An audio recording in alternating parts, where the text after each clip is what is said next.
ምንም ባንል ምርጫችን ነበር ባላየም ሞከር ባላየም ባልሰማም ለማለፍ ሞከር ስለሚገባ ልፋቱ ለሁለት አስርቱ በድሮ ዜማ ተደግፎ የመጣ ስልቱ ሙሽራ ናቸው ብለን ጋሼ ላልሰጥ ምላሼ ሚዜዎቹም አላርፍ ቢሉ ያው እነሻሼ እስከማውቀው የሚከበር ሰው ነው የሚባል ጋሼ ታዲያ ምን ችግር አለው ቢለው ጋሼ ለጋሼ አሁን ወዳጆቼ ብለ የሰበሰብካቸው እኔ ነፍስ ይማርልን ብዬ የትኳቸው ናቸው ደፍርሶ የነበረው እውነታውን ሊጠራ መስክረው ነው ቀረቡ ተራ በተራ ዜማ ነው የተባለ በቀን 10 የተባለ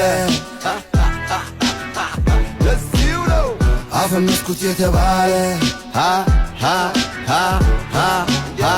ለየት ያለ ውስጥ የታለ